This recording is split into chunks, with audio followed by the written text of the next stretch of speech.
அனைவருக்கும் வணக்கம். நம்முடைய எம்என்ஆர் பிக்சர்ஸ் சார்பில் தயாரிக்கப்பட்ட வள்ளிமலை வேலன் பட பாடல் வெளியீட்டு விழா மற்றும் ட்ரெய்லர் வெளியீட்டு விழாவுக்கு வருகை புரிந்த நம்முடைய கலைத்துறையின் ஜாம்பவான்கள், பிரம்மாக்கள், உங்களை அத்தனை பேரையும் சந்திக்கின்ற ஒரு வாய்ப்பை இந்த நேரத்தில் இந்த திரைப்படம் எனக்கு அமைத்து கொடுத்திருக்கிறது. எத்தனையோ ஜாம்பவான்கள் சாதித்த இந்த கலைத்துறையில் நானும் இன்று இருக்கிறேன் என்பதில் முதலில் என் தாய் தந்தைக்கு நன்றி தெரிவித்து, உங்கள் அனைவரின் பொற்பாதங்களை வணங்கி, இந்த கலைத்துறையின் மேல் கொண்ட பற்றால் நான் வந்துள்ளேன். என்னை வளர நீங்கள் அத்தனை பேரும் வாழ்த்துக்களை இந்த நேரத்திலே தெரிவிக்க வேண்டும் என்று உங்கள் பொற்பாதங்களை வணங்கி கேட்டுக்கொள்கிறேன். நன்றி, வணக்கம்.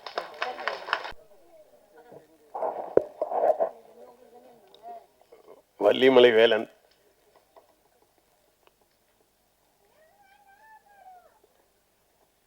விழாவிற்கு சிறப்பிக்க வந்திருக்கக்கூடிய வெற்றி இயக்குனர் உதயகுமார்,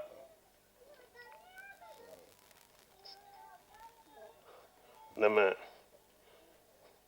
பேரரசு, இவங்கெல்லாம் மிகப்பெரிய வெற்றி படங்களை கொடுத்தவங்க. மங்கை ஹரிராஜன் சீரியல் சினிமா ரெண்டுலையும் வெற்றி படம் கொடுத்தவர். இன்னும் நண்பர் தயாரிப்பாளர்கள்லாம் இருக்காங்க, எல்லாருமே தெரிஞ்சவங்க தான். எல்லார் பேரையும் நான் சொல்லிட்டா நான் எப்பயுமே கூட்டத்தில் கடைசியாக தான் போவேன், எல்லாத்தையும் கேட்டுட்டு.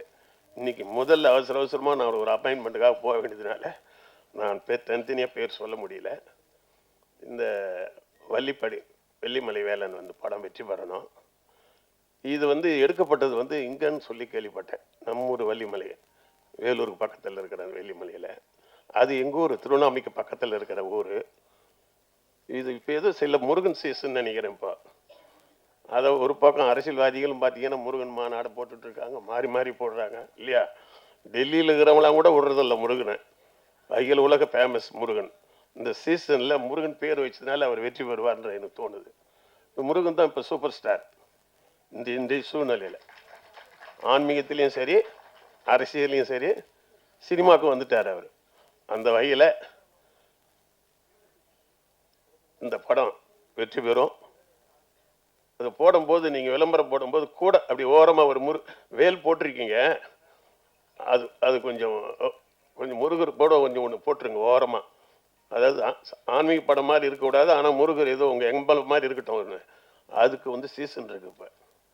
அதனால் இந்த படத்தில் இருக்கிற கதாநாயகி, தயாரிப்பாளரே கதாநாயகி. எப்பயுமே கதாநாயகன்னா எல்லாம் எம்ஜிஆர் சரோஜா தேவி மாதிரியே இருக்கணும்னு அவசியம் இல்லை. அந்த படத்துக்கு பொருத்தமாக இருக்கணும். அந்த படம் எடுக்கிறது கிராம படம்னா கிராமத்துக்கு பொருத்தமாக இருக்கணும். சிட்டி படம்னா சிட்டிக்கு பொருத்தமாக இருக்கணும். உலக சுற்று வாலிபன் மாதிரி இருந்தால் எம்ஜிஆர் மாதிரி தான் இருக்கணும். இல்லைன்னா உலகம் சுற்றி பார்க்கறதுல வேஸ்ட்டு இல்லையா. அந்த மாதிரி வீரபாண்டி கட்டபொம்மன்னா சிவாஜி மாதிரி ஒருத்தர் தான். அந்த மாதிரி இந்த படத்துக்கு ஏற்ற கதாநாயகிகள் புதுசு மாதிரியே தெரியல, நல்ல கூச்சம் இல்லாமல் நடிச்சிருக்காங்க, எல்லாம் பண்ணியிருக்காங்க. மற்றவங்களும் எல்லாருக்கும் இந்த டெக்னீஷியன்ஸ் எப்பயுமே என்ன பண்ணுவாங்கன்னாக்கா, அந்த நடிகர்களை மட்டும் பாராட்டிட்டு டெக்னீஷியன் விட்டுருவான். ஏன்னா அவங்க பின்னாடி இருக்கிறாங்க, அவங்க தான் ஏற்கிறவங்க, மரத்துக்கு வேறு மாதிரி அவங்க. அந்த கேமராமேன், எடிட்டர், மொத்தம் அதில் இருக்கிற அனைத்து டெக்னீஷியனுக்கு என்னுடைய வாழ்த்துக்கள். இந்த படத்தை நீங்கள் வெளியிடும் பொழுது, இப்போயே கூட்டம் அதிகமாக இருக்குது, ஹவுஸ்ஃபுல்லாக இருக்குது. இது தேட்டரில் கொண்டு வர்றது எப்படின்னு தான் பார்க்கணும். நம்ம ஆள் பாதி ஆட பாதின்னு சொல்லுவாங்க. ஒருத்தர் படம் பாதி தான், படம் எடுக்கிறது பாதி தான், ஆனால் அதை ப்ரொமோட் பண்ணுறது பாதி. சில ஆள் ஆள் பார்த்தீங்கன்னா ரொம்ப வீக்காக இருப்பான். அவன் ட்ரெஸ்ஸு, அவன் ஹேர் ஸ்டைலில் பார்த்தா இத்தனை பொண்ணு திரும்பி பார்க்க அவனை. ஆள் சாதாரண ஆளாக இருப்பான். சில பேர் அழகாக இருப்பான், ட்ரெஸ் பண்ண தெரியாது, நடக்க தெரியாது, பேச தெரியாது. அந்த மாதிரி ஆள் பாதி ஆடு பாதின்றது எந்த காலத்துலையுமே உண்டு.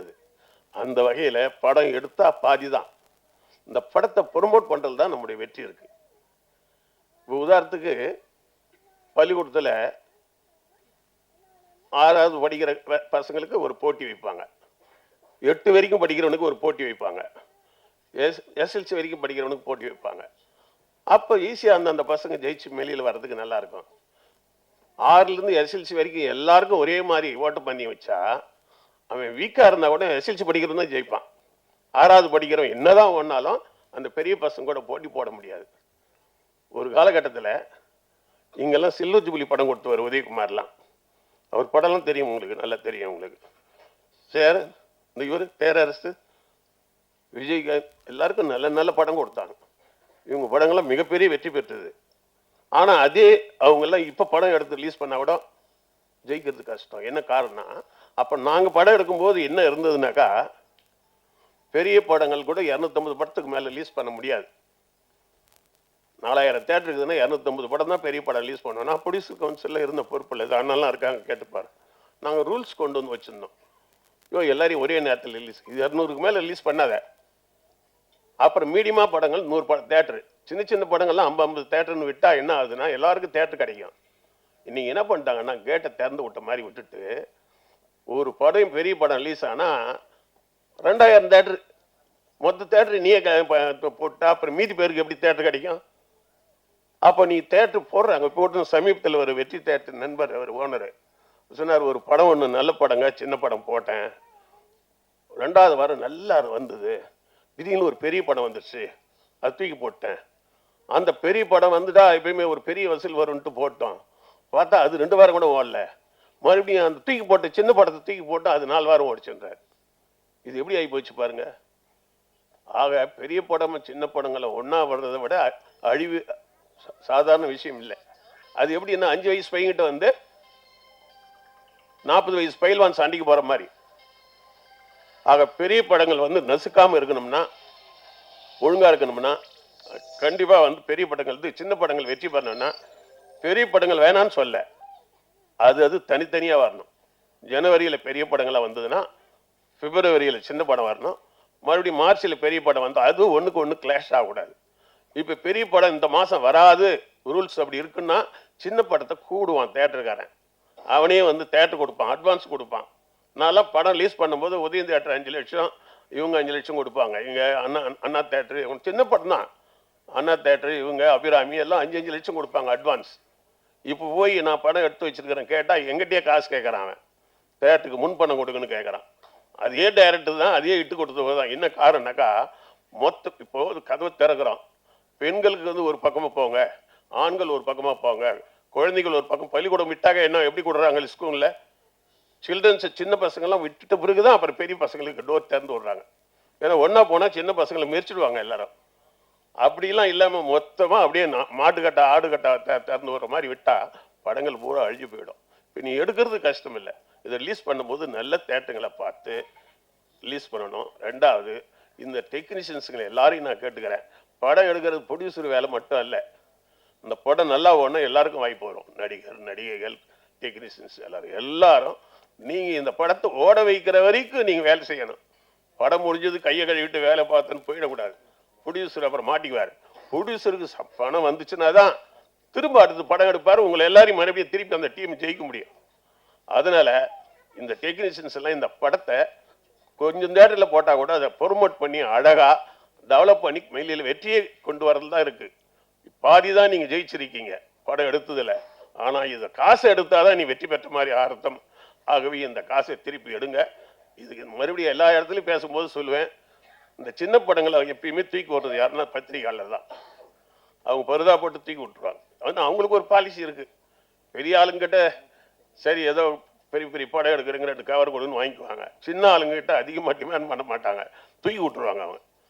ஏன்னா அவங்களுக்கு ஒரு ஐடியா இருக்குல்ல, என்னெல்லாம் சின்ன படங்கள் தான் நிலை சொல்லி சுந்தரராஜன் போன்றவர்கள்லாம் என் படத்தை பற்றி ரொம்ப அதிகமாக சொல்லி கூடுதலாகவே சொல்லிடுவார். எப்படி இருக்குதுனாக்கா சூப்பர் சூப்பர், அவன் வந்தானா எங்கே பெரிய ஆளாக போயிடுவான்னு ஓவராக சொல்லி என் படத்துக்கு வியாபாரத்தை உருவாக்கி விட்டுருவார். இந்த பிஆர் அவங்களோ பத்திரிகையாளர்களோ நினைச்சா சின்ன படங்களை ப்ரூஸ் பண்ணலாம். இந்த படம் வெற்றி பெறணும், திரும்பி திரும்ப நீங்கள் படம் எடுக்கணும். இதில் இருக்கிற ஒரு தடவை முதல் போட்டால் திரும்பி அந்த முதல் வந்தால் தான் அடுத்த படம் எடுக்க முடியும். ஒவ்வொரு தடவையும் முதல் போட்டுக்கிட்டுன்னு வச்சுக்கா, போயிடுச்சுன்னா திருப்பி ஊர் பக்கமே போக முடியாது, வாகனம்லாம் கொடுக்கலாம், ஊர் பக்கம் சேர மாட்டான். அந்த வகையில் இந்த படம் வெற்றி பெறணும், இது அனைவரும் நல்லா வரணும் அப்படின்னு கேட்டுக்கிறேன். தயவுசெய்து மன்னிக்கணும், நான் ஒரு அவசரமான வேலைக்கு போகிறதுனால தான் நான் கட்சி வரைக்கும் வந்து கேட்க முடியல. எல்லாரும் பேச்சும் இருக்காங்க, எல்லாரும் பேசுவாங்க, நல்லா பேசுவாங்க. வெற்றி. வணக்கம். அனைவருக்கும் மாலை வணக்கம். வள்ளிமலை வேலன் திரைப்பட ஆடியோ ரிலீஸ் மற்றும் ட்ரெய்லர் வெளியீட்டு விழாவுக்கு வந்திருக்கும் அனைவருக்கும் எனது வாழ்த்துக்கள்.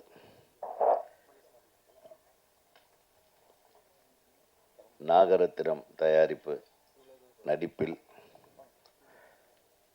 நம்ம இயக்குனர் எஸ். மோகன் அவர்களுடைய இயக்கத்தில் பாட்டு பார்த்தேன்.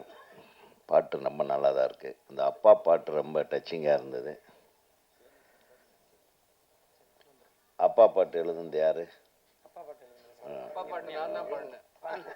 யார் பாடினது? நம்ம எஸ்.என். சுரேந்தர் அவர்கள் வருகை தந்திருக்கிறார். சரி சரி சாமி. அப்பா சுரேந்தர் எப்போ பார்த்தது? என் படத்தில் 5 விரல் கெஞ்சதடி பாட்டு பாடினார் ஒரு தடவை. நாங்கள் என்னுடைய முதல் படத்தில் நான் இவருக்கு பாட வாய்ப்பு கொடுத்தேன். அப்போ தெரியாது இவரு தான் விஜய்க்கு மாமான்னு எல்லாம் தெரியாது. ஆமாம், அதுக்கு நன்றியை தெரிவிக்கிற விதமாக என்னுடைய ரிசப்ஷனில் இவர் வந்து பாட்டு கச்சேரி பண்ணி கொடுத்தாரு, காசு வாங்காமல். அதுதான் உண்மை. அப்படி நண்பர்கள் நாங்கள். ஸோ பார்த்தீங்களா, சினிமா இவ்வளோ அழகான லிங்க்குகள் இருக்குது பாருங்கள், இது அழகான உறவுகள் இருக்குது. அதனால் போகிற போக்கில் எல்லாம் பண்ணுங்கன்னு சொல்லிட்டு போகிறதில்ல, பண்ணுறதுக்கு வழியே சொல்லணும். அந்த இதுக்கு முன்னாடி பேசிட்டு போனார் என் அன்பு சகோதரர், குடும்ப படங்களை தயாரித்து இயக்குவதில் பெயர் போன திரு வி. சேகர் அவர்கள் சொன்னார். அவர் படம் பண்ணுறப்போ இருந்த சூழ்நிலை, இப்போ படம் பண்ணுறப்போ இருக்கிற சூழ்நிலை, அப்போ படம் வெளியாகிறதுல இருந்த சூழ்நிலை, இப்போ இருக்கிற சூழ்நிலை, இது காலங்காலமாக மாறிக்கிட்டே இருக்கும். ஆனால் இப்போ ரொம்ப மோசமாக மாறி இருக்கு. அதுதான் மேட்ரு. எல்லோரும் இதெல்லாம் நீங்கள் கரெக்ட் பண்ணணுன்னு அவர் சொல்லிட்டு போயிட்டார். அதே மாதிரி பத்திரிகையாளர் சங்க தலைவர் திரு சுபாஷ் அவர்கள், அவர் வந்து இப்படியெல்லாம் இருக்குது, பாப்கார்னுக்கு தான் மெயின் என்ட்ரன்ஸே, பாப்கார்னு கடையில் மேலேயில் தான் கூப்பிட்டு போகிறானுங்க, அப்புறம் வரும்போது திருப்பி ஹோட்டல் வழியாக கூப்பிட்டு வரானுங்க, எல்லாம் காட்டுவாங்கப்பா, நம்ம அதுக்கெல்லாம் மயங்கக்கூடாது. அப்புறம் இந்த சினிமாவை வந்து சினிமா சம்மந்தப்பட்ட ஆள்கள் எதுவுமே அனுபவிக்கிறது இல்லை. சினிமாவுக்கு சம்மந்தம் இல்லாமல் இதெல்லாம் யார் பண்ண வேலை? இதெல்லாம் கவர்மெண்ட் பண்ண வேலைங்க. கவர்மெண்ட்டு தான் வந்து இதுக்கு துணை நின்று இது எப்படி கரெக்ட் பண்ணணும்னு செய்யணும், எந்த கவர்மெண்ட்டாக இருந்தாலும். சினிமாக்காரனுடைய வியாபாரத்தை சினிமாக்காரன் பார்க்கணும். அரசியல்வாதி வந்து சினிமா வியாபாரம் பார்த்தா சரியாது, அது இப்படி தான் இருக்கும். அதையே ஓப்பனாக சொல்ல மாட்டேன்றீங்க. சினிமாக்காரன் அந்த காலத்தில் நம்ம திரைப்படங்கள், ஒரு இயக்குனர், உதவி இயக்குனர்கள் உட்காந்து கதை பண்ணுவோம். தயாரிப்பாளர் கதை ரெடிங்களா, அவுட்லைனு ஹீரோ கிட்ட சொல்லிட்டீங்களா? ஹீரோ அவ்வளவு சீக்கிரம் கதையெல்லாம் ஓகே பண்ண மாட்டாங்க. அப்புறம் ப்ரொடியூசர் கேட்பார். இப்போல்லாம் எல்லாருமே கேட்பாங்க. அப்புறம் சில ப்ரொடியூசர்கள் எதுக்கும் ஒரு வார்த்தை, நம்ம டிஸ்ட்ரிபியூட்டர்கிட்ட ஒரு தடவை ஒரு நாள் சொல்கிறீங்களாம்பார். அந்த டிஸ்ட்ரிபியூட்டர்களுக்கு கூட அந்த கதை ஞானம் இருக்குது. ஆக மொத்தம் எல்லாரும் ஒரு குடும்பமாக இருந்து உருவாக்கின கதைகள் மட்டும்தான் இன்றளவுக்கும் பேசப்படுகிறது. இன்றைக்கி உதயகுமாருக்கு ஒரு பேர் இருக்குது, அல்லது உதயகுமார் இந்த மாதிரி வெற்றி படங்களை கொடுத்தவர், வி. சேகர் வெற்றி படங்களை கொடுத்தவர், பேரரசு அவர்கள் வெற்றி படங்களை கொடுத்தவர் அப்படின்னு ஏன் சொல்கிறாங்கன்னா, அந்த படத்தை எடுத்தவன் மட்டும் லாபம் இல்லை, நடிகருக்கு லாபம், டைரக்டருக்கு லாபம், தயாரிப்பாளருக்கு லாபம், டிஸ்ட்ரிபியூட்டருக்கு லாபம், தியேட்டரில் போட்டவனுக்கு லாபம், பார்த்தவனுக்கு மனதளவுக்கு சந்தோஷப்பட்டது ஒரு மிகப்பெரிய லாபம்.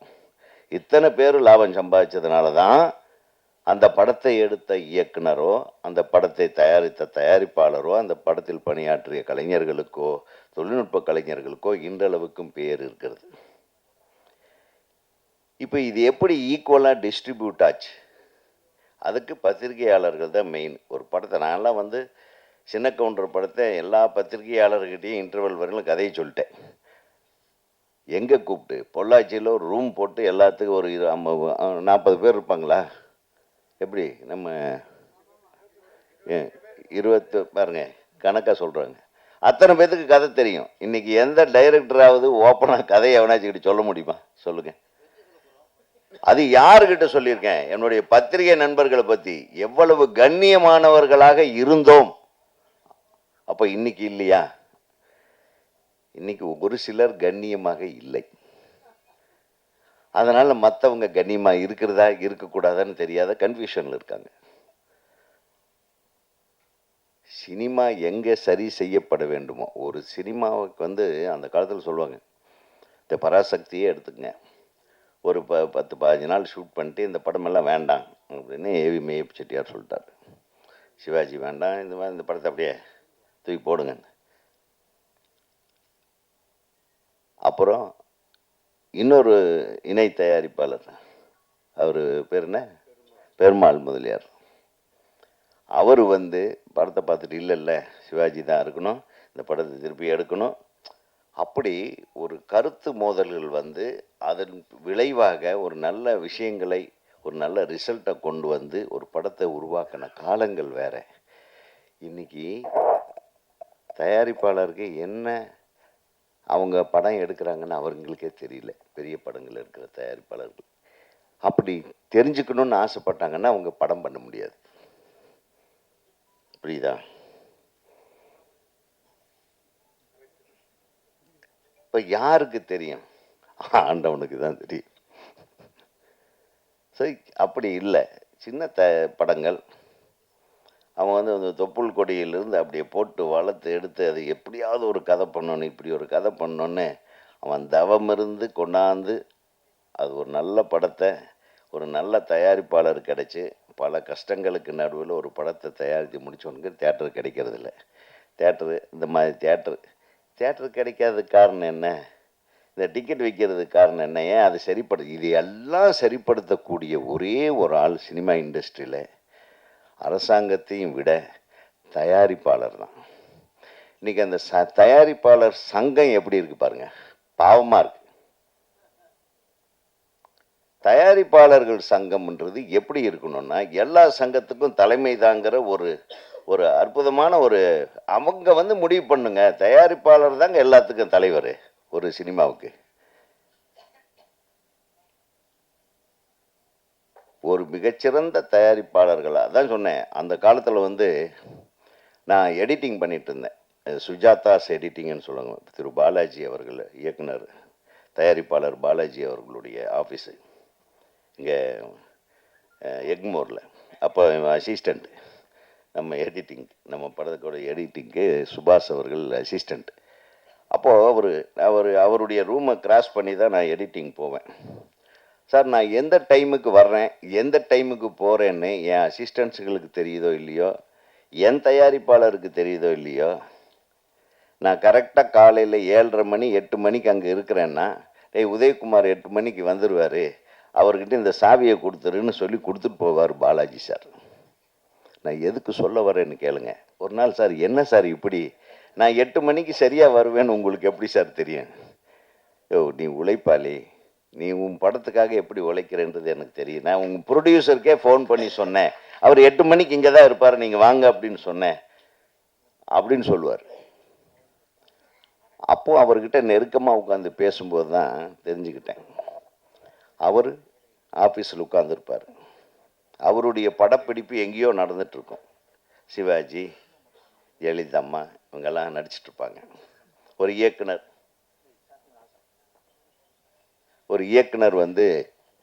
இயக்கிட்டு இருப்பார்.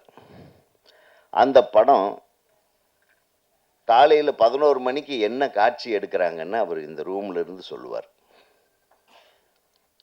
எந்த ஷாட் எடுத்துட்டு இருப்பாங்க, 11 மணிக்கு அந்த சீன் ஆரம்பிச்சிருவாங்க, 2 மணிக்கு இந்த சீனு, கரெக்டாக 5 மணிக்கு என்னப்பா ஷூட்டிங் முடிஞ்சிடுச்சான்னு இங்கேருந்து ஃபோன் பண்ணுவார். ஊட்டியில் இருந்தாலும் சரி, கொடைக்கானலில் இருந்தாலும் சரி.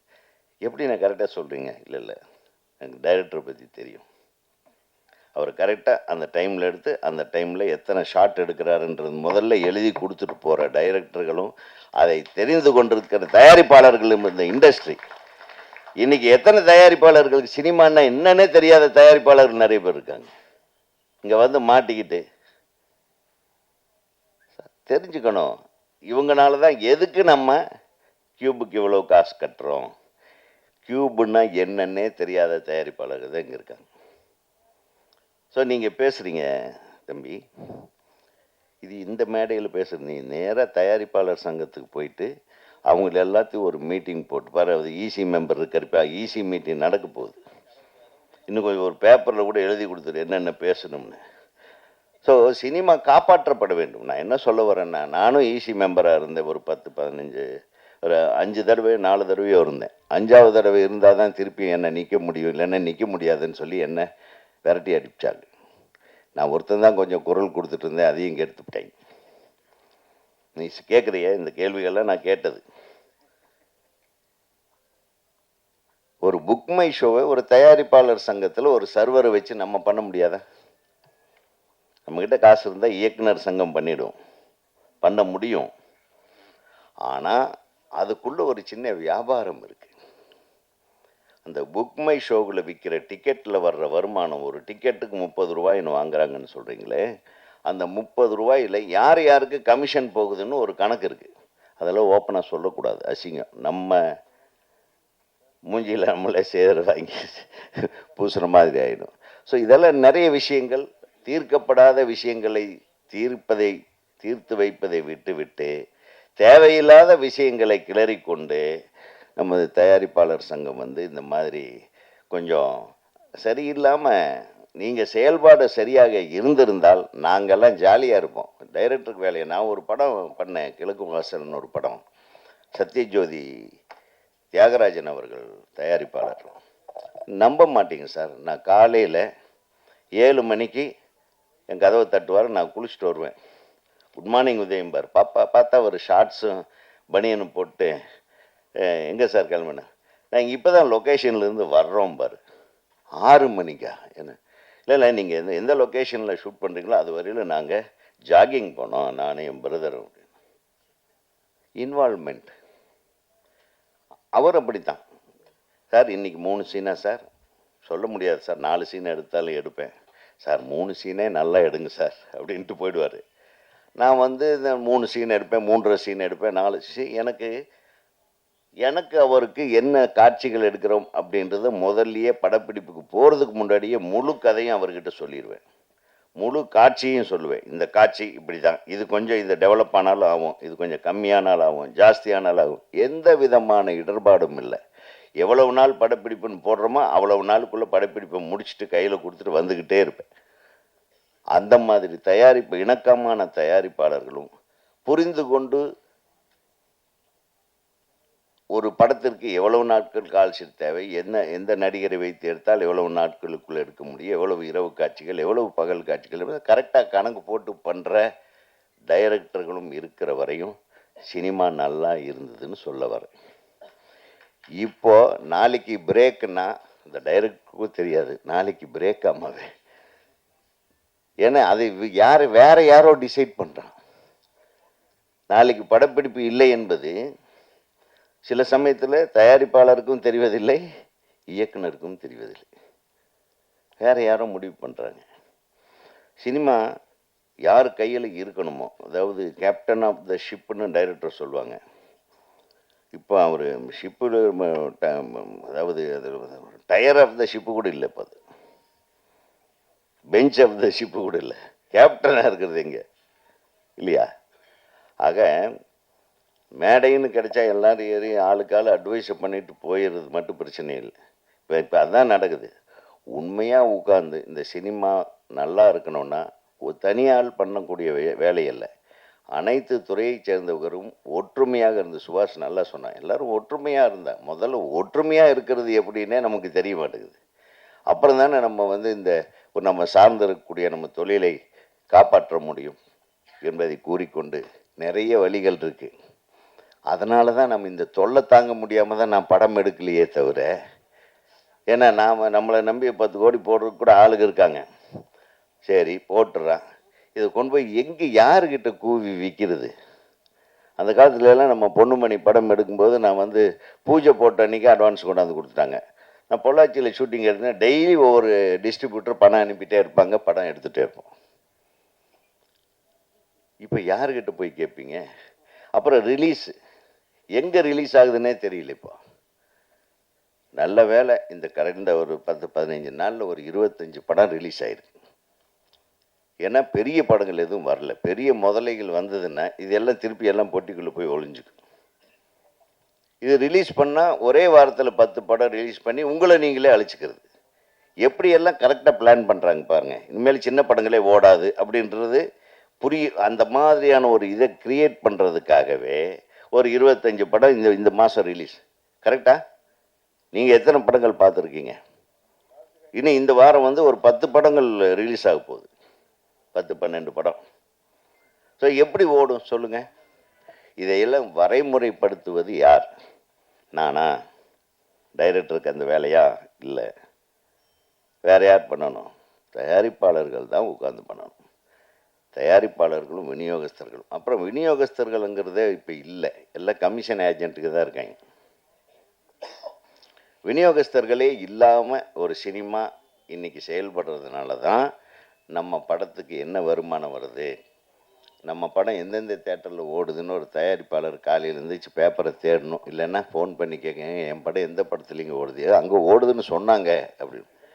இப்படி ஒரு நிலைமை இருக்கிறது என்பதை இதை மாற்றுவது யாருன்னா தயாரிப்பாளர்கள் தான். தயாரிப்பாளர்கள் ஸ்ட்ராங்காக இருந்தால் நிச்சயமாக இந்த சினிமா உலகத்தை மீண்டும் மீட்டெடுக்க முடியும் என்பதை கூறிக்கொண்டு, இந்த திரைப்படத்தில் பாட்டு நல்லா இருந்தது, சும்மா சொல்லக்கூடாது. மியூசிக் டைரக்டர் நல்லா பண்ணியிருந்தார்.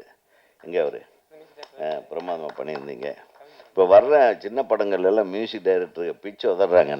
நல்லா சாங்ஸ் போடுறாங்க. பாடல் கூட நல்லா இருந்தது. அந்த அப்பா பாட்டு குறிப்பாக எனக்கு ரொம்ப பிடிச்சது. ஹீரோ ரொம்ப யதார்த்தமாக பண்ணியிருந்தார். ஹீரோயினும் அதே மாதிரி தான் ரொம்ப சிறப்பாக நடிச்சிருந்தீங்க. அப்புறம் சண்டை காட்சி என்னது, இடி மின்னலா, வேறு பேர் எதுவும் கிடைக்காம இடி மின்னலும் வச்சிட்டிங்க. நல்லா இருக்கு. சண்டை காட்சி நல்லா இருந்தது. மற்றும் ஒளிப்பதிவு பிரமாதம் நல்லா இருந்தது. யார்? மணிகண்டன். மணி நல்லா பண்ணியிருந்தீங்க. ஆல்ட்ரினோட இசையில் உங்கள் ஷார்ட்ஸ் எல்லாம் நல்லா இருந்தது. அப்புறம் திரைக்கதை எல்லாமே நம்ம மோகன் செருப்பு போடல அப்படின்றத பற்றி. அவன் ஏன் இன்னைக்கு செருப்பு போட மாட்டான்? என்னைக்கு போடுறதா இருக்க? எப்போ ரிலீஸ் அப்போ கூட போடக்கூடாது. என்னைக்கு நீ இயக்குனர் சங்கத்தில் கார்டு வாங்குறியோ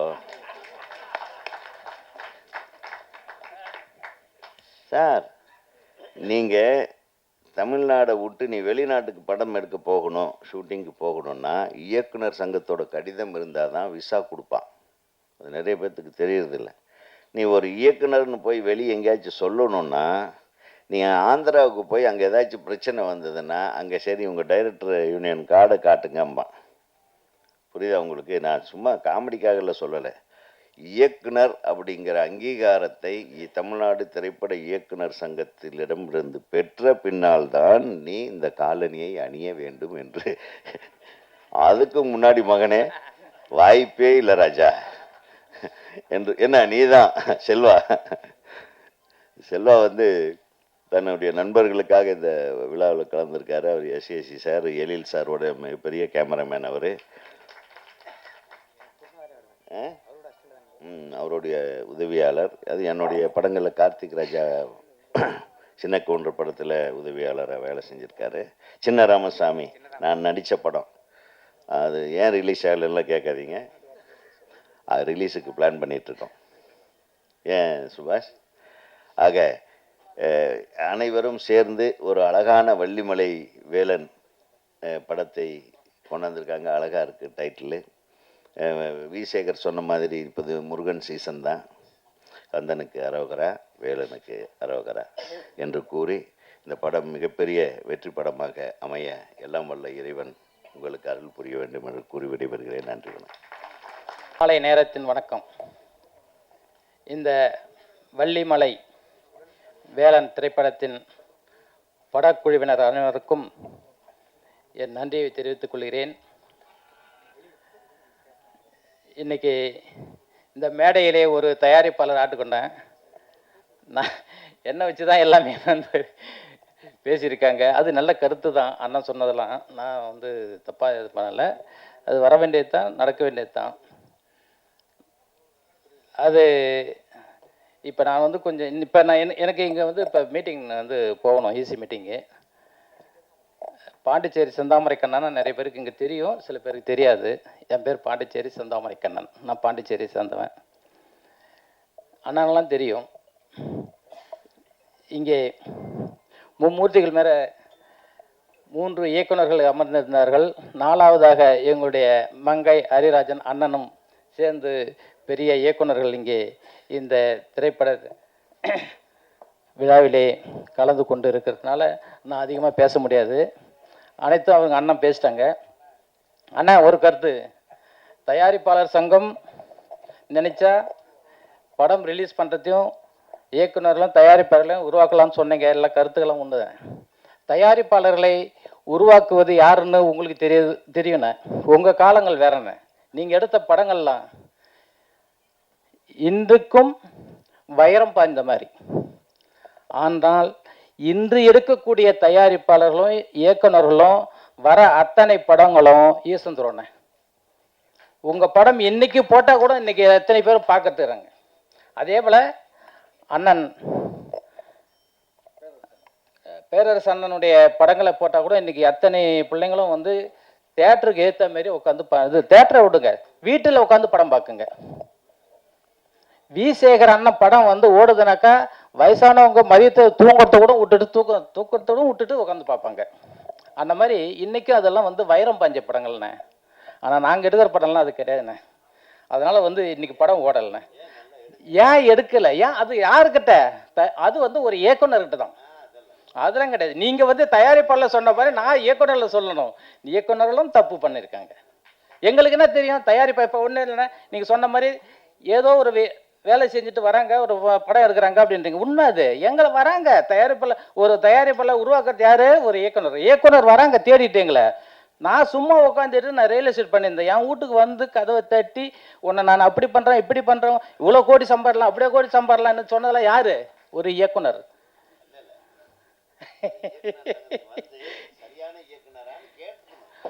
அது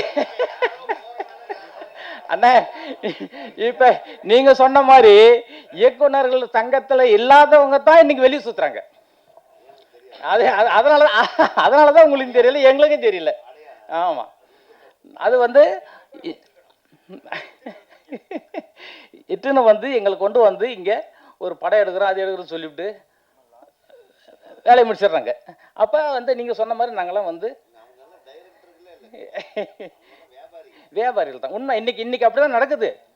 இன்னைக்கு அந்த மாதிரி தான் நடக்குது. அதாவது இன்னைக்கு ஒன்றுங்க, இந்த படத்தோட டைரக்டர் இயக்குனர் வந்து இன்னைக்கு காலையில் 30 ஆண்டு காலமாக செருப்பு அணியாமல் பண்ணியிருக்காங்க. அது வந்து ஒரு இந்த சினிமா மேலே இருக்கிற ஒரு மோகமும் ஒரு பாசமும் ஒரு பக்தியும்.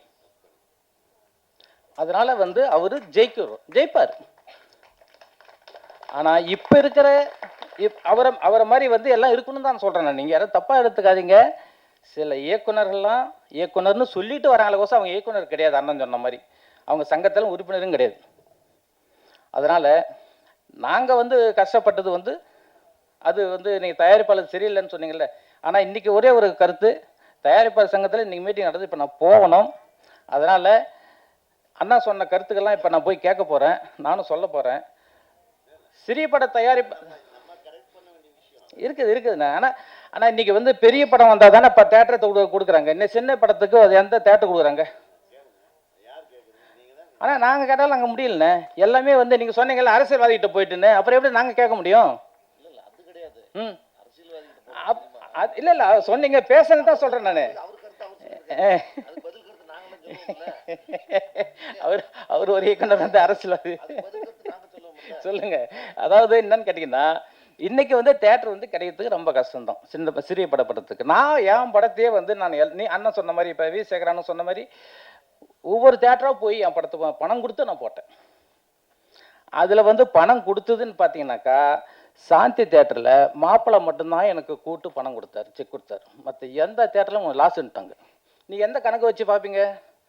இன்றைக்கி இவன் கூட தம்பி கூட வந்து படத்தை ரிலீஸ் பண்ணணும்னா ரொம்ப ஜாக்கிரதை பண்ணணும். பணமே வரல, அதனால தான் லாஸ் ஆகுது. என்ன பண்ணுறது, கஷ்டம்தான். இந்த கஷ்டம் நானும் இப்படி ஒரு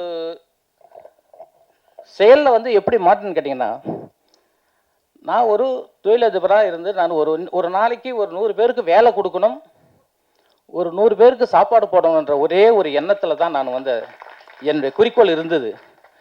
அந்த குறிக்கோளுக்காக சினிமா எடுத்தாலும் நீங்கள் 100 பேருக்கு ஒரு நாளைக்கு சாப்பாடு போடுறீங்க, 100 பேருக்கு ஒரு 100 குடும்பம் வாழும், அதனால் நீங்கள் வாங்கன்னு என்னை கூட்டின்னு வந்தார். அந்த ஒரே ஒரு எண்ணத்துக்கு தான் நான் வந்தேன் அந்த சினிமாவுக்கு.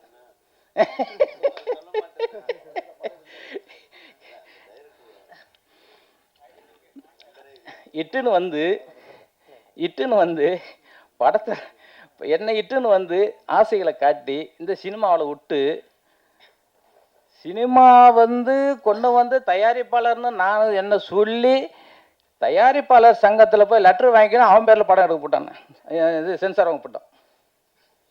அதான் டைரக்டரு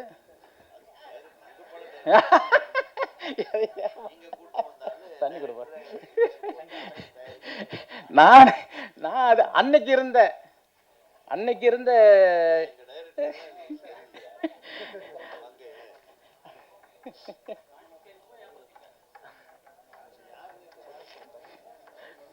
அன்னை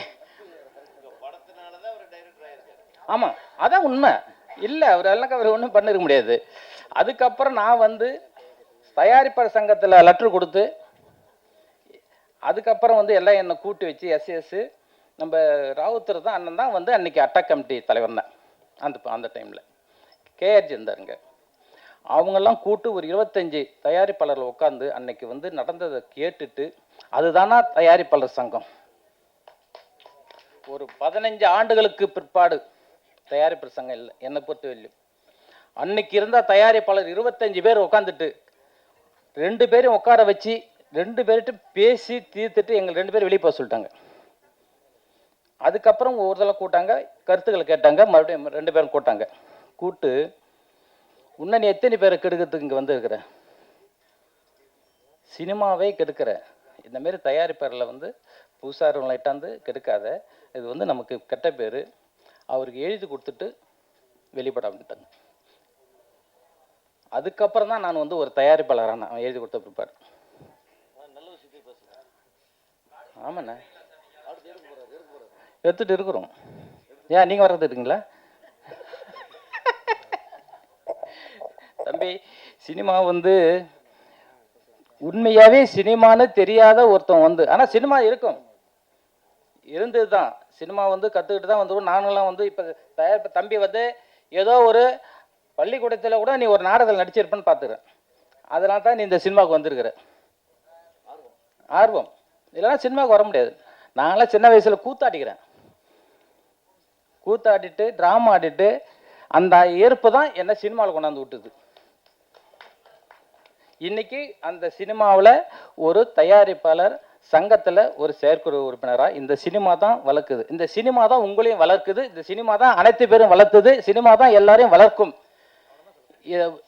இத்துடன் என்னுடைய உரையை முடித்துக்கூட நீங்களும் உங்கள் டைம் ஆகி போச்சு, எனக்கு மணி எடுத்து அண்ணா இன்னொரு நாளைக்கு பேசுவோம். டைப்பில் பண்ணும்போது அந்த அரேஞ்ச்மெண்ட்ஸு இன்ஸ்ட்ருமெண்ட்ஸ் எல்லாமே கொஞ்சம் அரேஞ்ச்மெண்ட்ஸ் ரொம்ப கஷ்டப்பட்டேன். அதுக்கு நான் இளையராஜா சாரோட ஒரு சில சாங்ஸ் எல்லாம் கேட்டுட்டு பண்ண சாங்ஸ் தான் இது. ஸோ இது ப்ரொடியூசர் சார் நாரத்தம் சாருக்கு ரொம்ப நன்றி சொல்லணும். மோகன் சார் டைரக்டர் சார், மோகன் சாருக்கு. அப்புறமா சுரேந்தர் சார் ஒரு சாங் பாடியிருக்காரு, அப்பா சென்டிமெண்ட்டு. சார் ரொம்ப நன்றி சார் உங்கள் கூட ஒர்க் பண்ணுறதுக்கு sir. Thank you to all sir. பெரியவங்களுக்கு எல்லாருக்கும் வணக்கம் சார். நன்றி. அனைவருக்கும் வணக்கம்.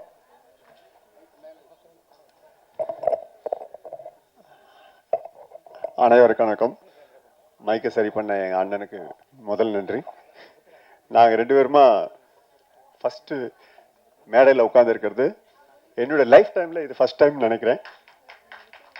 அண்ணன் சுரேந்தர் கொஞ்சம் emotional. Okay. Vallimalai Velan,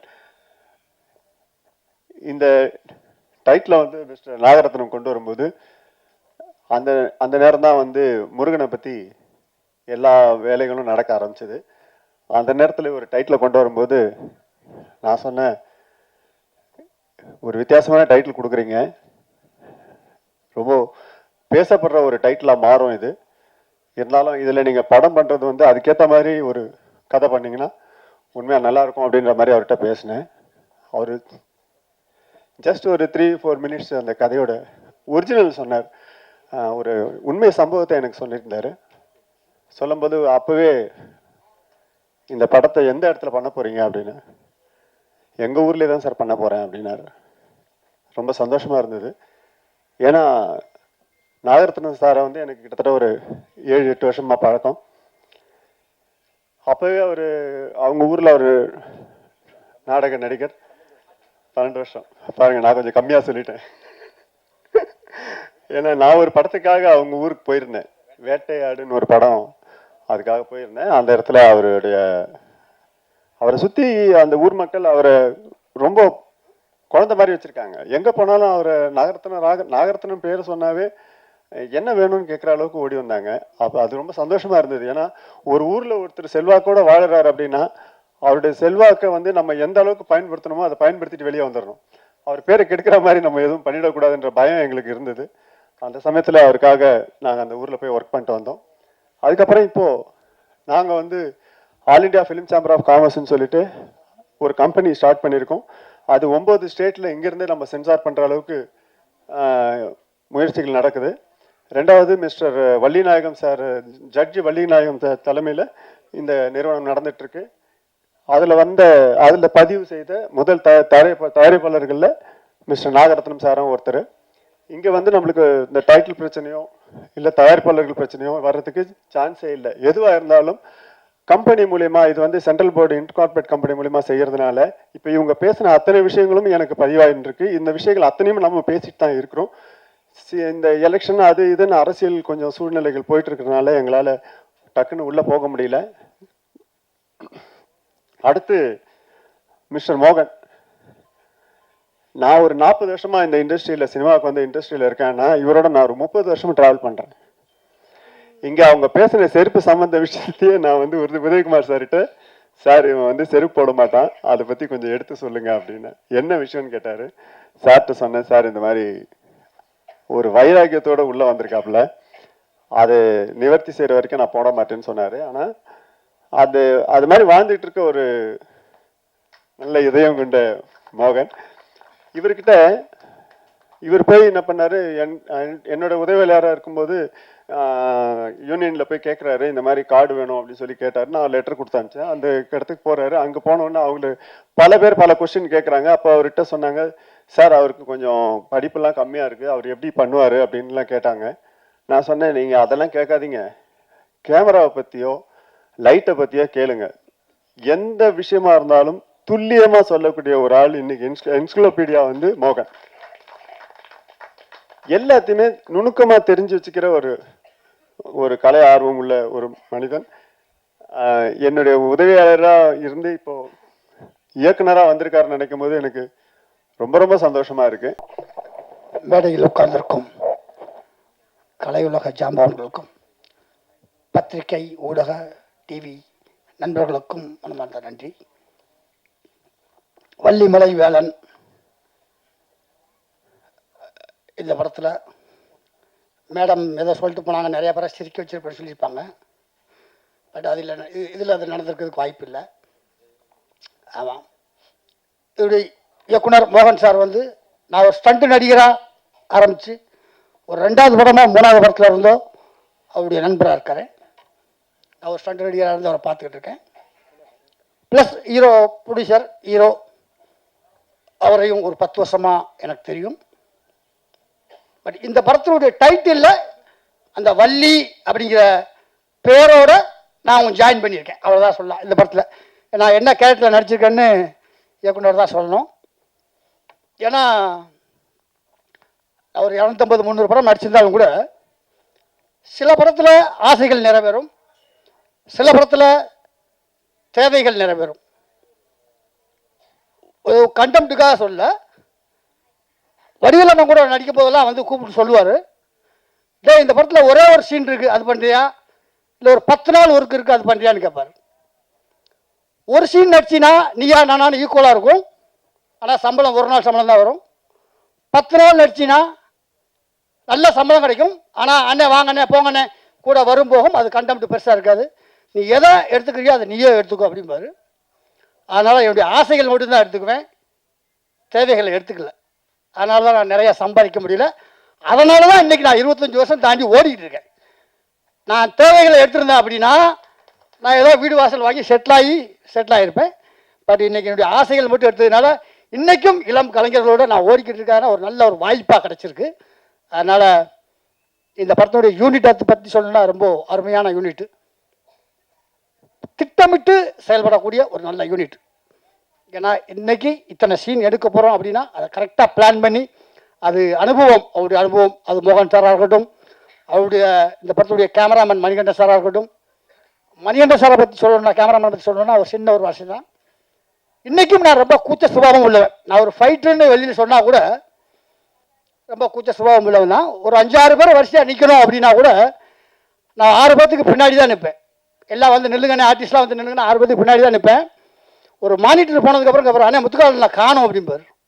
sir நான் பின்னாடி தான் நிற்கேன், அண்ணே முன்னாடி நில்லுங்கண்ணே அப்படிம்பார். ஏன்னா அந்த அளவுக்கு நான் ரொம்ப கூச்ச சுபாவம் உள்ளவன். ஆனால் ஒவ்வொரு சீன்லையும் நீங்கள் முன்னாடி வந்து நில்லுங்கண்ணே அப்படின்னு சொல்லி என்னை முன்னாடி கொண்டு வந்து நிப்போட்டின கேமராமேன் சாருக்கு நன்றி. இந்த படத்தில் நானும் நல்லா நடிச்சிருக்கேன் அப்படின்னா அது இயக்குனரையே சாரும், கொடுத்த கேரக்டரை சொதப்பிருக்கேன்னா அது என்னையே சாரும். அதனால் நான் ஏற்கனவே சொன்ன மாதிரி ஆசைகள் இந்த படத்தில் தயாரிப்பாளர் நாகராஜ் சாருக்கு ஆசைகள் நிறைவேறிச்சு. அவர் ஹீரோ ஆகணும் அப்படின்னு ஆசைப்பட்டார், அந்த ஆசைகள் நிறைவேறிச்சு. தேவைகள் நிறைவேறணும், போட்ட பணம் திரும்ப வரணும். அதுக்கு நீங்கள் தான், மீடியாக்கள் தான் வந்து நல்ல முறையில் விமர்சனம் கொடுத்து, சின்ன பட்ஜெட் படங்கள்லாம் நீங்கள் தான் நிறையா தூக்கி விட்டுருக்கிறீங்க. நல்ல கண்டெம்ட்டை நீங்கள் உதவி செஞ்சு சப்போர்ட் பண்ணால் தான் இந்த மாதிரி நிறையா புது ப்ரொடியூசர்கள், புது இயக்குநர்கள். இப்போது மோகன் சாருக்கு வந்து உதயகுமார் சார் சொல்லிட்டாரு, மெம்பர் ஆனால் தான் வந்து செருப்பு வாங்கி போட முடியும்னு. ஆல்ரெடி கிட்டத்தட்ட இந்த ஆடியோ லான்ச்சுக்கு வந்துருச்சு. அதனால் ஒத்த செருப்பு போட ஆரம்பிச்சிட்டாரு. இன்னும் ஒரு செருப்பு தான் போடணும், அது ரிலீஸில் போட்டுருவார். அதனால் இந்த படம் மாபெரும் வெற்றி அடையணும். எல்லோரும் தேட்டரில் வந்து பாருங்கள். இதுக்கு மீடியா சப்போர்ட் பண்ணணும்னு கேட்டுக்கிறேன். நன்றி, வணக்கம். இங்கே எங்கள் படத்தை வந்து நீங்கள் பார்த்து ப்ரொமோட் பண்ண வந்த எல்லாருக்கும் ரொம்ப நன்றி. ஸ்டேஜில் உட்காந்துருக்க எல்லாருக்குமே ரொம்ப ரொம்ப ரொம்ப நன்றி. வணக்கத்துக்குரிய என்னோட உரையை வந்து நான் ஸ்டார்ட் பண்ணிக்கிறேன். உங்களுக்குலாம் ஓகேனா நான் கொஞ்ச நேரம் பேசிக்கலாமா சார்? ஏன்னா இது எனக்கு கிடைத்த வந்து ஃபஸ்ட்டு வாய்ப்பு. ஸோ அதை தவறி விட்டுட்டு நான் பேசாமல் அங்கே போய் உட்காந்துட்டு வந்து ஃபீல் பண்ணிகிட்டு இருந்தேன், எந்த ப்ரோஜனமே கிடையாது. அதனால் இந்த மேடையை வந்து நான் வந்து பயன்படுத்திக்கணும் அப்படின்னு நினச்சிக்கிறேன். நான் இலக்கியா, காவேரி பாய்ந்தோடும் மண்ணில் பிறந்து திருச்சியில் பிறந்து சென்னையில் வளர்ந்து இப்போ இந்த பிரசாத் ஸ்டூடியோவில் என்னோட டெபியூட் மூவி அஸ் அ ஹீரோயினாக நான் வந்து இங்கே நிற்கிறேன். அதுக்கு வந்து ஃபஸ்ட்டு ரொம்ப பெரிய தேங்க்ஸ் சொல்லிக்கிறேன். அண்டு நீங்கள் எல்லோரும் கேட்கலாம், ஏன் இந்த கதை, ஏன் இந்த படம் வந்து சூஸ் பண்ணீங்க அப்படின்னு. நான் சூஸ் பண்ணலை. உங்களுக்கெல்லாம் சொல்ல போகணுன்னா, நான் வந்து ஹீரோயினாக ஆவேனா, எனக்கெலாம் ஹீரோயினாக ஆகிற தகுதி இருக்கான்ற வந்து ஒரு பெரிய தாழ்வு மனப்பான்மை எனக்கு இருந்துச்சு. ஆனால் ஒரு நல்ல கேரக்டர் ஆர்டிஸ்டாக, நல்ல சப்போர்ட் ஆர்டிஸ்டாக ஆவேன் அப்படின்றது ரொம்ப நம்பிக்கை இருந்துச்சு. அந்த நம்பிக்கையோட தான் நான் ஒவ்வொரு எப்படி சொல்கிறது, சினிமாவுக்கு வந்து நான் பழசு, உங்கள் எல்லாருக்கும் நான் புதுசு. அதாவது நான் சினிமாவுக்கு வந்து 4 இயர்ஸ் ஆயிடுச்சு. 4 இயர்ஸ்மே ஒரு சின்ன கதாபாத்திரம் கூட விடாமல் ஜூனியர் ஆர்டிஸ்டாக இருந்திருக்கேன். அப்புறம் ஃப்ரேமில் தெரிகிற மாதிரி நடிச்சிருக்கேன். அப்புறம் டைலாக் ஆர்டிஸ்டாக, அப்புறம் கேரக்டர் ஆர்டிஸ்டாக, சப்போர்ட் ஆர்டிஸ்டாக, இந்த மாதிரி தான் வளர்ந்து இப்போ நான் வந்து ஹீரோயினாக வந்து நிற்கிறேன். இதுவே வந்து என்ன எப்படி சொல்கிறது, நான் நினச்சி பார்க்காத ஒரு கனவுன்னு சொல்ல முடியாது, நான் நினச்சி பார்க்க முடியாத ஒரு விஷயம் வந்து நடந்திருக்கு அப்படின்னும் போது வந்து ரொம்ப பெருமையாக இருக்குது எனக்கு. அண்ட் வந்து சினிமாவில் வந்து எப்படி சொல்ற, ஒவ்வொருத்தவங்க கருத்து சொன்னாங்க. நானும் எனக்கு தோன்ற ஒரு கருத்தை வந்து நாங்கள் ஷேர் பண்ணிக்கணும்னு நினைக்கிறேன். இதை வந்து நீங்கள் மக்கள்கிட்ட போய் சேருங்க. ப்ரொடியூசர், டைரக்டர்ஸ் எல்லார்கிட்டையும் நீங்கள் போய் சேர்க்கணும். சினிமாவில் வந்து நிறைய பேர் வாய்ப்பை தேடி அலைஞ்சிட்டு இருக்காங்க. அவங்களுக்குலாம் வந்து வாய்ப்பு வந்து எப்படி சொல்கிறது, அவங்க போய் தேடி கேட்டாலுமே வந்து வாய்ப்புகள் வந்து கிடைக்க மாட்டுது. ஏன் அப்படின்னா அவங்க இப்போலாம் ஈஸியாக வந்து ஷார்ட்கட்டாக போயிடுறாங்க. ஒரு ஷார்ட்கட்டாக அவங்களுக்குள்ள ஒரு குட்டி சர்க்கிளாக வச்சுட்டு அவங்களுக்கான ஒரு வாய்ப்பை தான் வந்து கொடுத்துட்ருக்காங்க. இந்த நிலைமை வந்து கண்டிப்பாக மாறணும். ஏன்னா எவ்வளவோ திறமையான ஆர்டிஸ்ட்டுங்க இருக்காங்க, எவ்வளவோ நிறைய படம் பண்ணி இப்போ சமீபத்தில் அவங்களுக்கு வாய்ப்பு இல்லாமல் நிறைய பேர் இருக்காங்க. அவங்கள எல்லாரையும் தேடி போய் நீங்கள் வந்து அவங்களுக்குலாம் வாய்ப்பு கொடுக்கணும். இப்போ ஈஸியாக வந்து இன்ஸ்டாகிராம் இன்ஃப்ளூயன்சர், யூடியூபர்ஸ் அப்படின்னு சொல்லிட்டு அவங்க எல்லாரும் ஈஸியாக வாய்ப்பு எடுத்துக்கிறாங்க. அவங்களுக்கும் நீங்கள் வாய்ப்பு கொடுக்கலாம், நான் கொடுக்க வேணான்னு சொல்லலை. அவங்கள யார் சினிமாக்குன்னு உண்மையாக உழைச்சி சினிமாக்காக யார் வந்து எஃபர்ட் எடுத்துக்கிறாங்களோ அவங்களுக்கு அந்த வாய்ப்பை கொடுங்க. இதை வந்து டேரக்டர்ஸ், ப்ரொடியூசர்ஸ், நீங்கள் அந்த கேஸ்டிங் கால் அந்த மாதிரிலாம் போகிற அந்த டீம்ஸ்க்குலாம் வந்து இது கண்டிப்பாக போய் சேரணும்னு நினைக்கிறேன். அந்த மாதிரி வாய்ப்பை தேடி அலைஞ்ச ஒரு பொண்ணு தான் நான். இந்த படத்தில் வந்து ஹீரோயினாக வளர்ந்து நிற்கிறேன். இந்த படத்தில் எப்படி சொல்லணும்னா, எனக்கு வந்து வில்லேஜ் கேரக்டரில் நடிக்கணும்னு ரொம்ப பிடிக்கும். யூஸ்வலாக நம்ம இருக்கிறத விட ஒரு வில்லேஜ், ஒரு கெட்டப்பில், ஒரு மண் வாசனையோட கலந்த ஒரு லுக்கில், அந்த மண்ணோட மண்ணாக கலந்து அதுக்கேற்ற மாதிரி நம்மளே மாற்றிட்டு அந்த கதாபாத்திரத்திலே நடிக்கிறது வந்து எனக்கு ரொம்ப பிடிக்கும். அந்த மாதிரி அமைஞ்சது தான் இந்த வள்ளிமலை வேலன். இந்த வாய்ப்பு வந்து எனக்கு நான் டோர்னமெண்ட்டில் இருந்தப்போ, பூனேயில் இருந்தப்போ எனக்கு கால் வந்தது. மணி சார் அவங்க தான் வந்து கால் பண்ணி இந்த மாதிரி உன்னோட ஃபோட்டோஸ் அனுப்புமா ஆஃப் சாரியில் இருக்கிறது அப்படின்னு சொல்லி அனுப்பிட்டு அதுக்கப்புறம் நானும் மறந்துட்டேன். திருப்பி வந்து கால் பண்ணுறேன்னே பண்ணலை. அதுக்கப்புறம் திடீர்னு கால் பண்ணி உடனே சென்னைக்கு வர சொல்லி சென்னைக்கு வந்து நான் ஆஃபீஸில் வந்து சாரை பார்த்தோன்னே அவங்க ஓகே பண்ணிட்டாங்க.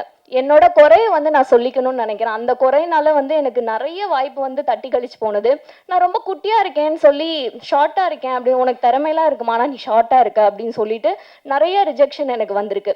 ஆனால் டேரக்டர் சார் வந்து அந்த குறையெல்லாம் பார்க்காம உண்மையான திறமைக்கு வந்து மதிப்பு கொடுத்தனால தான் நான் இந்த படத்தில் வந்து இப்போ இங்கே ஹீரோயினாக நிற்கிறேன்றதை வந்து நான் இங்கே சொல்லிக்க விரும்புகிறேன். டீமை பற்றி சொல்லணும் அப்படின்னா, டேரக்டர் சார் வந்து ரொம்ப எளிமையாக இருப்பார். அவரை பார்த்தீங்கன்னா ஸ்லிப்பர் கூட போட மாட்டாங்க. எல்லாரும் அதை தான் சொன்னாங்க. நான் சொல்லணும்னு நினச்ச பாயிண்ட்லாம் நிறைய பேர் சொல்லிட்டாங்க. சார் வந்து ஸ்லிப்பர் போட ரொம்ப எளிமையாக கல், மண், வெயில், மழை எதுவும் பார்க்காம ஷூட்டிங் ஸ்பாட்டில் அவ்வளோ எளிமையாக வந்து ஒவ்வொரு விஷயத்தையும் சொல்லி ரொம்ப அருமையாக வந்து கதைக்கு வந்து எங்களை எல்லாரையும் நடிக்க வச்சுருக்காரு. அண்ட் அசிஸ்டன்ட் டைரக்டர்ஸ் எல்லாமே ரொம்ப ஹெல்ப்ஃபுல்லாக இருந்தாங்க. அவங்க எல்லாருக்கும் இந்த இடத்துல வந்து நான் தேங்க்யூ சொல்லிக்கிறேன். அப்புறம் கேமரா டீம், மணி சார் வந்து ரொம்ப எப்படி சொல்ற, அவர் கூட இருந்த ஒர்க் பண்ண எல்லாருமே ரொம்ப திறமையானவங்க. ஒவ்வொரு ப்ராஜெக்ட்லலாம் ஒவ்வொரு ஷூட்டிங் போகிற பார்த்தீங்கன்னா டெக்னிக்கல் இஷ்யூவே என்னை வந்து ரொம்ப நேரம் வந்து வளன்னு இழுக்கும். அந்த மாதிரிலாம் கிடையாது. கரெக்டாக வந்து ப்ராப்பராக ஸ்கெடியூல் போகுது அப்படின்னா கேமரா வந்து அதே மாதிரி கரெக்டாக வச்சுட்டு கரெக்டான டைமுக்கு எடுப்பாங்க. அந்த மாதிரி ரொம்ப ஸ்கில்ஃபுல்லாக இருந்தவங்க. அப்புறம் மேனேஜர் சார் அவங்களுக்கும் வந்து நான் வாழ்த்துக்களை நன்றி சொல்லிக்கிறேன். என் கூட நடித்த கோ ஆர்டிஸ்ட் எல்லாருமே வந்து நாங்கள் ஒரு ஃபேமிலியாக தான் வந்து அந்த ஷூட்டிங் ஸ்பாட்டில் என்ஜாய் பண்ணோம். ஷூட்டிங் அந்த திரையில் மட்டும் கிடையாது, நாங்கள் சகஜமாகவே பழகி அந்த மாதிரி தான் இருந்தோம். திரையில் எப்படி வந்து ஃபேமிலியாக இருந்தோமோ அதே மாதிரி தான் ஆஃப் ஸ்க்ரீனில் இருந்தோம்னு நினைக்கிறேன். எல்லாரையும் அம்மா, அண்ணா, அப்பா அந்த மாதிரி தான் கூப்பிட்டு பழகினேன். அப்புறம் இப்போ வந்து முக்கியமாக எங்கள் ப்ரொடியூசர் அண்ட் ஹீரோ சாருக்கு வந்து நான் ரொம்ப தேங்க்ஸ் சொல்ல விரும்பிக்கிறேன். அவரை பார்த்தீங்கன்னா எப்படி சொல்கிறது, அவரை மாதிரி ஒரு இந்த காலத்தில் இப்படி ஒரு நல்ல உள்ளம் கொண்ட மனிதர் இருக்காங்க அப்படின்னா நம்ம ஹீரோ சார் தான், நாகரத்தினம் சார் தான் வந்து நான் சொல்லணும். ஏன்னா இந்த காலத்துலேயும் வந்து எனக்கு வந்து படத்தில் பார்க்குற மாதிரி இருந்துச்சு. அவரை காரில் கூட்டிகிட்டு போயிட்டு இருப்பாரு. ஊர் மக்கள்லாம் பார்த்து ஏஞ்சி நின்று வணக்கம் சொல்லுவாங்க, அவரை பார்த்து கொஞ்சுவாங்க. இதெல்லாம் வந்து நான் படத்தில் தான் பார்த்துருக்கேன். படத்தில் வந்து சொல்லி பண்ண வச்சுருப்பாங்க. இங்கே வந்து அவர் பண்ண செயல்களால் வந்து அவங்களாம் பண்ணாங்கன்னு நினைக்கிறேன். ஒரு தலைவனுக்கு வந்து ஒரு மக்கள் கொடுக்குற மரியாதை வந்து ஒன்று வந்து பயத்தினால இருக்கும், இன்னொன்று வந்து மரியாதைனால, பாசத்தினால இருக்கும். அவங்க கொடுத்தது வந்து மரியாதையிலையும் பாசத்தினாலையும் வந்து நினைக்கிறேன். ஏன்னா அந்த அளவுக்கு வந்து அவர் ஊர் மக்களுக்கு அவர் செஞ்சுருக்காரு. அவர் கூட நடித்தது வந்து எனக்கு ரொம்ப சந்தோஷமா இருக்கு. அவர் கதையில் இந்த திறமையான டீம் கூட நான் ஒர்க் பண்ணதுக்கு வந்து நான் ரொம்ப சந்தோஷப்பட்டுக்கிறேன். அப்புறம் என்னோட காஸ்டியூமர், திடீர்னு காஸ்டியூம் இல்லை பத்தலை அப்படின்னா டக்குன்னு பக்கத்தில் போய் கடையில் வாங்கிட்டு ஏதாவது ஒரு வீட்டில் வந்து டைலர் மிஷின் இருக்கான்னு கேட்டு அங்கே எனக்கு டக்குன்னு ஸ்டிச் பண்ணி கொடுத்துருவாரு. அப்புறம் என்னோட மேக்கப் ஆர்டிஸ்ட் அண்ணா, ஹேர் ஸ்டைலிஸ்ட் அண்ணா எல்லாருமே பர்ஃபெக்ட் டைமில் பர்ஃபெக்டாக எல்லாமே கரெக்டாக பண்ணிடுவாங்க. அப்புறம் ஃபுட்டு கொடுத்த ப்ரொடக்ஷன் அண்ணா, நான் இந்த இடத்துல யாருக்கு நன்றி சொல்லணுன்றதை நான் ப்ரிப்பேர் பண்ணிட்டு வரல, நான் சொல்கிறேன். ஏதாவது யாருக்காவது நன்றி சொல்ல மறந்துட்டேன் அப்படின்னா வந்து அறியாமல் செய்த தவறாக நினச்சி வந்து மன்னிச்சுக்கோங்க. ஓவராலாக அந்த டீமுக்கு வந்து நான் ரொம்ப நன்றி சொல்லிக்கிறேன். அப்போ முக்கியமான ஒரு விஷயம், அந்த ஊர் மக்கள் அந்த ஊர் மக்களுக்கு ரொம்ப ரொம்ப ரொம்ப நன்றி சொல்லிக்கிறேன் சார். இங்கே பாதி பேர் வந்திருக்கீங்க, நீங்கள் எல்லாரும் போய் அவங்கவுங்க பக்கத்து வீட்டில் போய் சொல்லுங்கள், அந்த ஹீரோயினாக நடிச்ச பொண்ணு வந்து உங்களுக்கெல்லாம் எல்லாருக்கும் நன்றி சொன்னா அப்படின்ட்டு. ரொம்ப ஹெல்ப்ஃபுல்லாக இருந்தாங்க, ரொம்ப பாசமாக. அவங்க பண்ண கோஆப்ரேஷன்னால, அவங்க பண்ண ஒத்துழைப்புனால தான் அந்த படம் வந்து ரொம்ப அருமையாக எடுக்கப்பட்டுச்சு. ரொம்ப சப்போர்ட்டிவாக இருந்தாங்க, ரொம்ப பாசமாக இருந்தாங்க சார். உங்கள் ஊர் மக்கள் எல்லாருமே ரொம்ப பாசமாக இருந்தாங்க. வேற என்ன சொல்லுவோம், எல்லாருக்கும் நன்றி சொல்லிட்டேன்னு நினைக்கிறேன். இருங்க கை தட்டாதீங்க, இன்னும் நான் படத்தை பற்றி சொல்லலை. எங்க படத்தை பத்தி நான் சொல்லி ஆகணும். எங்க படத்துல வந்து என்ன ஒரு ஸ்பெஷாலிட்டி அப்படின்னா, எங்க படத்துல வர பிளேசஸ், அதாவது இடங்களுக்காகவே மீண்டும் மீண்டும் நீங்க வந்து படத்தை பார்க்கணும்னு தோணும். அந்த அளவுக்கு ரசனை வாய்ந்த இடமா இருக்கும் இது. ரொம்ப ரசனை வாய்ந்த இடம் அது. ஸோ அதனால இந்த படத்துல வர பாடல்கள், படம் எல்லாமே வந்து ரொம்ப சூப்பரா இருக்கும். கண்டிப்பா வந்து இதை வந்து நீங்க மக்கள் கிட்ட கொண்டு போகணும். பெரிய படங்கள் எப்படி வந்து மக்கள் பார்த்து நல்லா இருக்கு நல்லா இல்லைன்னு சொல்றாங்களோ, அதே மாதிரி சின்ன படங்களையும் மக்கள் பார்த்து சொல்லட்டும் அது நல்லா இருக்கு நல்லா இல்லை அப்படின்றத. அதை வந்து நம்மளா முன்னாடியே வந்து சொல்லணுன்ற அவசியம் இருக்காது, அவசியமும் இருக்கக்கூடாது. ஸோ வந்து படம் வந்து மக்கள்கிட்ட போய் கொண்டு நீங்கள் வந்து சேர்க்கணும். அதுக்கு வந்து மீடியாஸ் எல்லாமே நீங்கள் தான் வந்து சப்போர்ட் பண்ணணும் கண்டிப்பாக. நான் இந்த இடத்துல வந்து என்னோட அம்மா அப்பாவுக்கு வந்து தேங்க்ஸ் சொல்லிக்கிறேன். அண்ட் என்னோட ஃப்ரெண்ட்ஸ் எனக்காக வந்திருக்காங்க. Love you and thank you so much. Cinema வந்து எனக்கு வந்து நல்ல ஃப்ரெண்ட்ஸை கொடுத்துருக்கு. இந்த வாய்ப்புக்கு நன்றி கூடி விடைபெறுகிறேன். நன்றி, வணக்கம். அதே தொகுப்பாளினி, அதே பேரரசு, படம் மட்டும் வேற. ஆமாம், அதே கேமராமேன், எல்லாம் ஒரே யூனிட்டாக போச்சு. பள்ளிமலை வேலன்,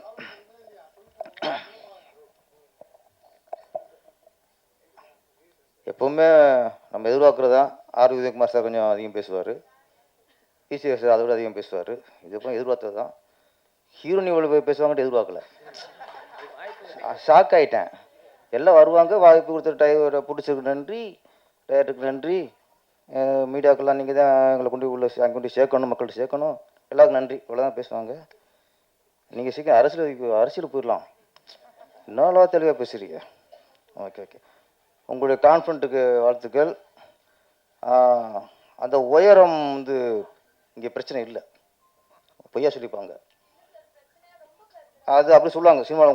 உங்களை வந்து வளவிடாமல் பண்ணுவாங்க. அப்படி என்ன இதுக்கு பிறகு ரேவதி பேச உயரம் இல்லை, ரோஹிணி மேடம்லாம் உயரம் இல்லை. இன்னைக்கெலாம் ரேவதியோட யார் சாதிச்சிருக்கா?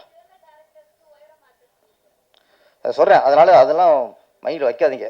உங்களுக்கு உங்கள் திறமையில் நம்பிக்கை வைங்க, வந்துடுவீங்க. நீங்கள் பாருங்கள், படிப்படியாக வந்திருக்கீங்க. இதே சாதனை தானே, அதில் பெருமைப்படுங்க. நீங்கள் அவங்க 1000 சொல்லுவாங்க, விட்டுருங்க அதை. ஓகே, பெரிய ஹீரோனாக இருக்குது, வாழ்த்துக்கள். வள்ளிமலை வேலன், மாட்டுக்கார வேலன், எங்கள் வீட்டு வேலன், சிங்கார வேலன், வருவான் வடிவேலன். வேலன்னாலே சினிமாவிலே பவர் தான். இப்போ வள்ளிமலை வேலன், உதயகுமார் சார் சரி, விசிஆர் சார் சரி சொன்னாங்க. இப்போ முருகன் சீசனாங்க. இந்த சீசன் மாம்பழமா? அது பலாப்பழமா? இது மாம்பழ சீசன், பலாப்பழ சீசன் சொல்றதுக்கு முருகரியா? என்றைக்குமே ஒரு சீசன் தான் அவர். என்றைக்குமே முருகன பவர் தான். அவர் சீசன் இல்லை, எவர் கிரீன் அவர். இப்போதைக்கு அவர் தான் சூப்பர் ஸ்டார். எப்போதைக்கும் அவர் தான் சூப்பர் ஸ்டார். நல்லா படத்தில் அதிகமாக முருகரை பற்றி படங்கள் அதிகமாக வரும், நல்லாயிருக்கும். நல்லா மதுரை வந்து முன்னாடி அரசியல்வாதிகளுக்கு வந்து மாநாடு போகிறதுக்கெலாம் சிறந்த இடமா இருந்துச்சு. இன்றைக்கி வந்து முருகருக்கு மாநாடு போகிறதுக்கு மதுரை சிறந்த இடமாக இருக்குது இன்றைக்கி. அதில் முருகர் என்றைக்குமே நம்பியவரை கைவிட மாட்டார். நீங்கள் முருகனை நம்பியிருக்கீங்க, கைவிட மாட்டார். நம்ம இயக்குனர் மோகன் இன்னைக்கு பேசும் பொருள் ராமருடைய பாதுகையை பரதம் வாங்கிட்டு வந்து அவள் பேசலை.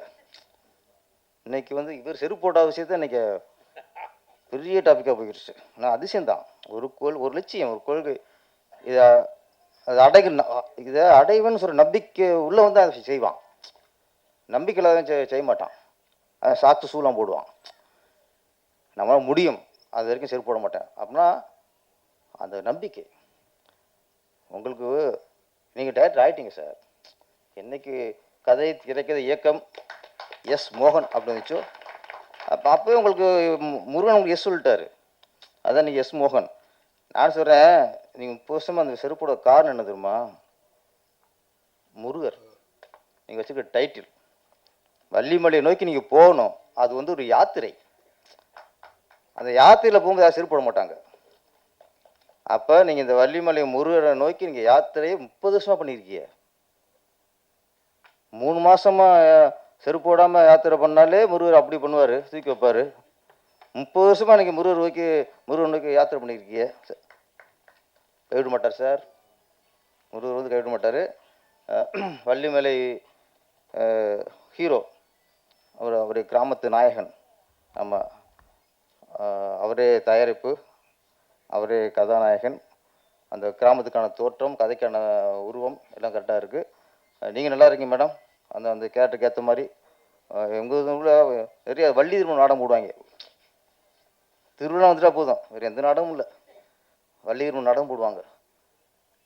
அது எங்கள் ஊர் மக்கள் இருக்காங்களே, எங்கள் ஊரும் எல்லாரும் மக்களும் அந்த வள்ளி திருமண நாடகத்தை தான் 30 வருஷம் பார்த்துருப்பாங்க. 30 வருஷம் அதே நாடகம், அதே வருஷம் அதே டேலாக் போயிட்டுருக்கோம். ஆனால் இப்போ போட்டால் நீ தான் ஃபஸ்ட் டைம் பார்க்குற மாதிரியே ஃபஸ்ட்டு உட்காந்துருவாங்க துண்டுலாம் போட்டு. இப்போ தான் ஃபஸ்ட்டு பார்க்குற மாதிரியே, நான் ரஜினி படத்தை விஜய் படத்தை ஃபஸ்ட் நாள் பார்க்குற மாதிரி.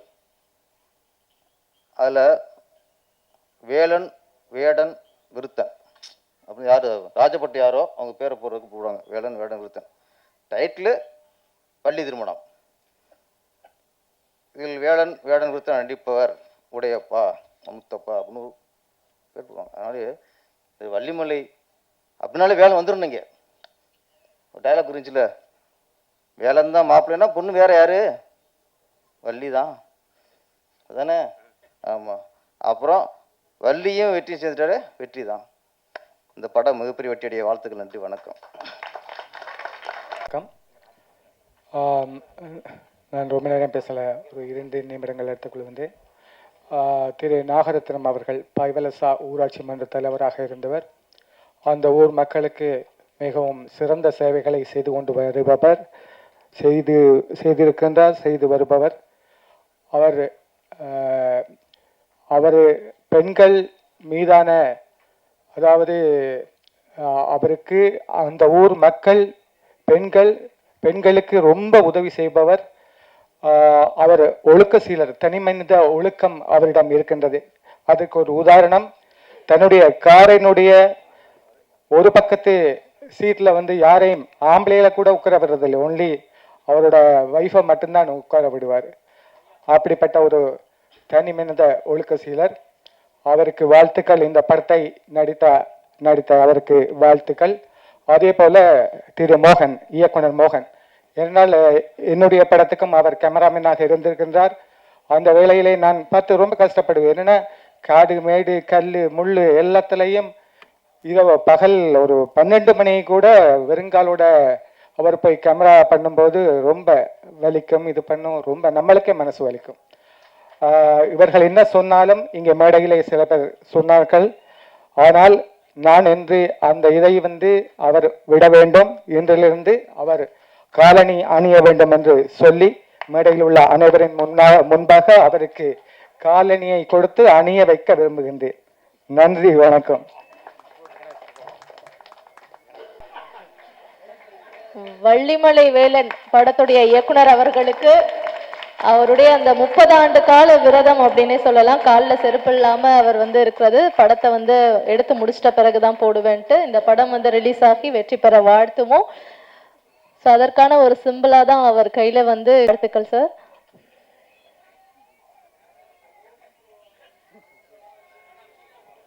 அடுத்த என்ன எப்படி இருப்ப, யதார்த்தமா பண்ணு, நடிக்கிறன்றதை மறந்துருன்னு சொல்லி 30 எபிசோடு எனக்கு வாய்ப்பு கொடுத்தவர் நீங்கள் வந்திருக்கீங்க. உங்களுக்கு ரொம்ப ரொம்ப நன்றி சொல்கிறேன் சார். Thank you sir. நல்ல உள்ளங்களுக்கும் என்னுடைய வாழ்த்துக்களை தெரிவித்துக் கொள்கிறேன். மேன்மேலும் அதான் குறைஞ்சது ஒரு 100 குடும்பங்கள் பிழைக்கும் என்ற ஒரு புள்ளி விவரம் கொஞ்ச நேரத்துக்கு முன்னாடி பேசினாங்க. அது மாதிரி ஒவ்வொரு படத்துக்கும் 100 பேருக்கு மேலே 100 குடும்பங்களுக்கு மேலே இதனால் எம்என்ஆர் பிக்சர்ஸ் வழங்கக்கூடிய வள்ளிமலை வேலன் படத்துடைய இசைத்தட்டை சிறப்பு விருந்தினர்களாக வருகை தந்திருக்கக்கூடிய இயக்குனர் திரு ஆர்வி உதயகுமார் சார் மற்றும் பேரரசு சார் மற்றும் மேடையில் இருக்கக்கூடிய சிறப்பு விருந்தினர்கள் அனைவரும் இணைந்து வெளியிட வள்ளிமலை வேலன் படக்குழுவினர் பெற்றுக்கொள்கிறார்கள்.